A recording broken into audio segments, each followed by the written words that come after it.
മച്ചാമാരെ ഇവിടെ ഒരു സ്ഥലത്ത് എല്ലാ മനുഷ്യർക്കും മൃഗങ്ങൾക്കും നല്ല വണ്ണാണ്. ഇവരെല്ലാം ഒരേ ഭക്ഷണമാണ് ദിവസവും കഴിക്കുന്നത്. ആ ഫുഡാണെങ്കിൽ ഒരു ഗ്രേ കളറാണ്. ഇവിടെ ഒരു കുട്ടി ഒരു ദിവസം ഫുഡ് കഴിച്ചുകൊണ്ടിരുന്നപ്പോൾ അവൻ ജനലിലൂടെ ഒരു കാക്ക പറന്നു പോകുന്നത് കണ്ട്. അപ്പൊ ആ പയ്യന് ഒരു ആഗ്രഹം, എനിക്കെന്താ പറഞ്ഞാല്. അങ്ങനെ അവൻ ഒരുപാട് ബലൂൺസ് എല്ലാം വീർപ്പിച്ച് അവന്റെ ബോഡിയിൽ കെട്ടി പറക്കാൻ ശ്രമിക്കുന്നു.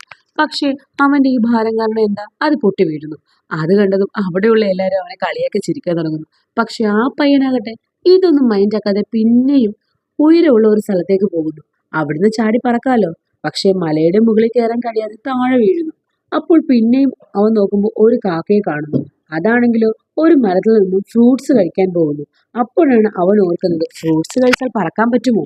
അന്ന് മുതൽ അവൻ എല്ലാ ദിവസവും ഫ്രൂട്ട്സ് മാത്രമാണ് കഴിക്കുന്നത്. അങ്ങനെ ഫ്രൂട്ട്സ് മാത്രം കഴിച്ച അവൻ ആ നാട്ടിലെ ഏറ്റവും സ്ലിം ആയ ഒരാളായി മാറുന്നു. ഇപ്പോൾ അവൻ മാത്രമേ ആ നാട്ടിൽ സ്ലിം ആയിട്ടുള്ളൂ. അങ്ങനെ സ്ലിം ആയ അവൻ അവന്റെ ആഗ്രഹപ്രകാരം പറക്കുകയാണ്.